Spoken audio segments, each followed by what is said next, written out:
අද ටිකක් කතා කරන්න හිතුණා මේ ලක්මාලි හේමචන්ද මන්ත්‍රීවරිය පිළිබඳව ඒ එතුමිය සිද්ධ කර ප්‍රකාශයක් සම්බන්ධයෙන් මේ දිනවල බොහෝ කතා බහට ලක් වී තිබෙනවා.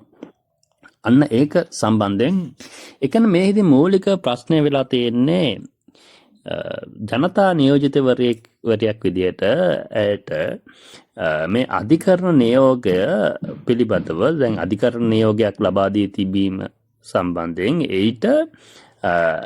ඊට පටහැනිව නැත්නම් ඒ අධිකරණ නියෝගයට යම් එකතු කිරීමක් කරන්න. එහෙම නැත්නම් ඒ අධිකරණ දැන් එය ප්‍රකාශ කරනවා ඒ පිරිසක් ඉන්නවා අවතන් වෙලා අධිකරණ නියෝගයක් දීලා තියෙනවා ඒ පිරිස ඒ ඔවුන් ජීවත් වෙන ඒ නිවාස කඩා ඉවත් කරන්න කියලා. එතකොට ඒකට අන්න ඒක තමයි අය කියන්නේ අපි අධිකරණ නියෝගය මේ වෙලාවේ ක්‍රියාත්මක කිරීම අවශ්‍ය නැහැ. ඒකට ඒ අයට ජීවත් වෙන නිවාස ලබා දෙන්න. ඒ නිවාස ලබා දීමෙන් අනතුරුව අපිට පුළුවන් ඒ මොනහරි ඒ ඉදිකිරීම කඩා ඉවත් කරන්න කියලා. එතකොට මේක ජනතාව පිළිබඳ කියන්නේ මේ මිනිස්සුන් පිළිබඳව මානසිකව සැලකීමක් විදිහට තමයි ගන්න. ඒ අවස්ථාව ජනතා නියෝජිතවරයෙක් නැත්නම් ජනතා නියෝජිතවරියක් විදිහට ඇයට අනිවාර්යයෙන්ම තිබිය යුතු දෙයක්. මොකද මීට කලිනුත් ශ්‍රී ලංකාවේ ශ්‍රේෂ්ඨාධිකරණයේ නියෝග වලට මේ නියෝග නොතකූ අවස්ථා ලංකාවේ ඕන තරම් වාර්තා වෙනවා. විශේෂයෙන්ම එවැනි අවස්ථා 6ක් වාර්තා වෙනවා. අන්න ඒ නිසා කියන්නේ මෙතන තියෙන ප්‍රශ්නේ තමයි මේ නීති හදන්නේ පාර්ලිමේන්තුවෙන් නම් ජනතාව වෙනුවෙන් නම් නීති සකස් කරන්නේ. එතකොට ජනතා නියෝජිතයෙකුට ඒ නීති සම්බන්ධයෙන් යම් තීරණයක් නීති ක්‍රියාත්මක කිරීම සම්බන්ධයෙන් තීරණයක් ගැනීමේ අවස්ථාවද තිබෙනවා කියලා. දැන් අර මේක බ්‍රිගේඩියර් පැරිලියනගේ මේ ජෙනරල්ලා දුරට උසස් කරන ලෙස අධිකරණ නියෝගයක් දුන්නා.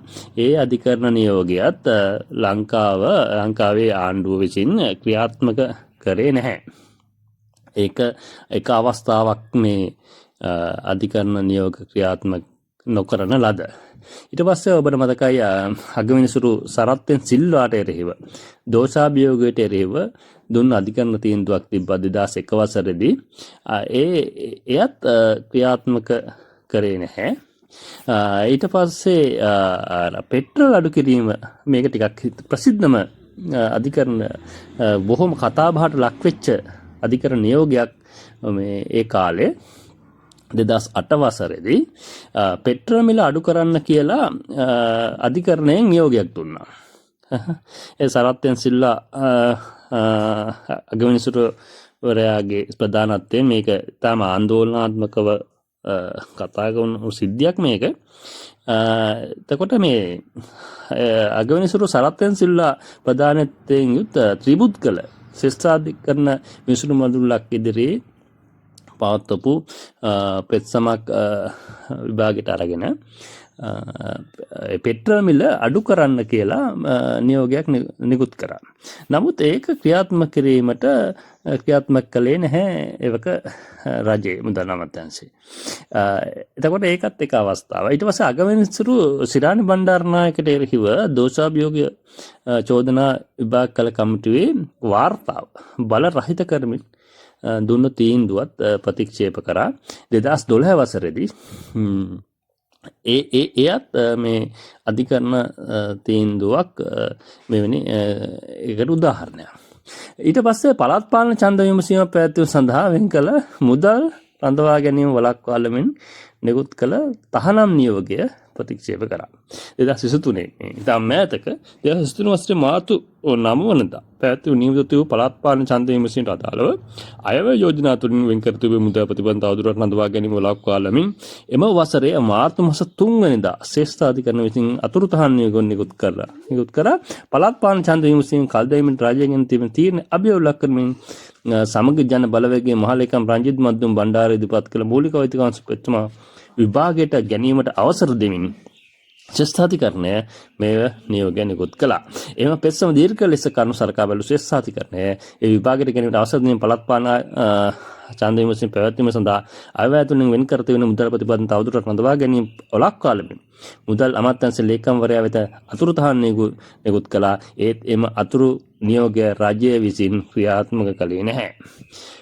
මුදල් අමාත්‍යාංශ ලේකම්වරයා දැනුම් දී තිබුණේ රට තුළ හටගෙන තිබුණ ආර්ථික අර්බුදයේ හේතුවෙන් අත්‍යවශ්‍ය වියදම් සඳහා පවන මුදල් ප්‍රතිපාදන මුදාහරණ ලෙස අමාත්‍ය මණ්ඩල විසින් තීරණයක් ගෙන ඇති බවත් පළාත් පාලන ඡන්දයේ විමසීම පැවැත්වීමට අදාළ මුදල් ප්‍රතිපාදන එම අමාත්‍ය මණ්ඩල තීරණය සඳහන් අත්‍යවශ්‍ය වියදම් යන ඇතුළත් නොවන හිමි තමන්ට එම මුදල් ප්‍රතිපාදන මුදා හැරිය හැකියාවක් නොමැති බවයි. ඉතින් ඒ වගේම තව අවස්ථාවක් තමයි දේශපන්දු තෙන්නකෝන් පොලිස්පති ධූරයේ කටයුතු කිරීම. ඒ කියන්නේ දේශපන්දු තෙන්නකෝන් පොලිස්පති ධූරයේ කටයුතු කිරීම වළක්වාලමින් නිකුත් කළ අතුරු නියෝගය ක්‍රියාත්මක කිරීමට රජය ක්‍රියාත්මක කරේ නැහැ. දේශපාලන තෙන්නකෝන් පොලිස්පතිවරයා වශයෙන් ආණ්ඩුක්‍රම ව්‍යවස්ථාදායක සභාව විසින් විධිමත් ආකාරයෙන් පත් කර නොමැති නිසා ඔහුගේ පත් කිරීම නීති විරෝධී බවට තීන්දුවක් ලබා දෙන ලෙසලා කාදිනල් අතිඋතුම් මැල්කම් රංජිත් හිමිපාණන් ඇතු පාර්ශවය ශ්‍රේෂ්ඨාධිකරණ හමුවේ මූලික අයිතිකම් පෙත්සම ඉදිරිපත් කළා. දීර්ඝ කරුණු සලකා බැලීමෙන් පසු එම පෙත්සම විභාගයට ගැනීම තීන්දුව ශ්‍රේෂ්ඨාධිකරණය දේශපාලන තෙන්නකෝන් මහතාට පොලිස්පති ධූරයේ බලතල හා රාජකාරී කටයුතු ඉටු කිරීම වළක්වාලමින් අතුරු තහනම් නියෝගයක් නිකුත් කරා.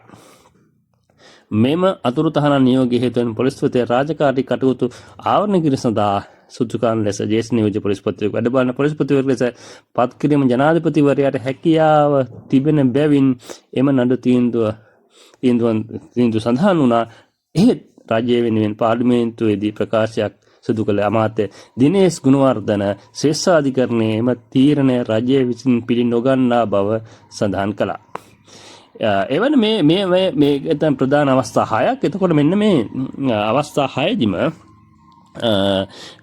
රජය විසින් තමයි රජය තීරණය කළා තියෙනවා මේ අධිකරණ තීන්දුව ක්‍රියාත්මක කරනවද නැද්ද කියන එක. ඒතකොට ලක්මාල් හේමචන්ද්‍ර මේක ඒ කියන්නේ මේ බොහෝ අවස්ථාවල ඊටම අත්නෝමතික විදිහට ඒ කියන්නේ ජනතාවට හිතකර තීන්දුව තමයි මේ රජයන් ප්‍රතික්ෂේප කළා තියෙන්නේ. හැබැයි මේ ලක්මාලි හේමචන්ද්‍ර ගේන එක ජනතා හිතකර එකක්. කියන්නේ මේ මිනිස්සුන්ට ජීවත් වෙන විදිහක් නැහැ. ඒතකොට ඒ අයට වෙන තැනකට ඒ අය මේ ඒ අයගේ නිවාස කඩා බිඳ දමනවා නම් එයාට නිවසක් දෙන්න ඕන කියන එක. ඉතින් ඒක දුන්නට පස්සේ මේ ක්‍රියාත්මක කරන්න ඕන කියන එක. ඉතින් මේක ඉතාම සාධාරණයි. අර තීන්දුවත් එක ගත්තාම. නමුත් මේ නමුත් රජයේ මේ රාජ්‍ය යාන්ත්‍රණයේ තියෙන දුර්වලතාවය තමයි මේවා හරියට කතා කරන්නේ නැහැ. මේවා හරියට මිනිස්සු අතරට අරන් යන්නේ නැහැ. මේ දේශපාලන තීරණය ඒක රජය අසමත් වෙලා තියෙනවා. ඉතින් අන්න ඒකත් එක්ක තමයි අද මම මේක ගැන පොඩි අදහසක් කියන්න හිතුවේ.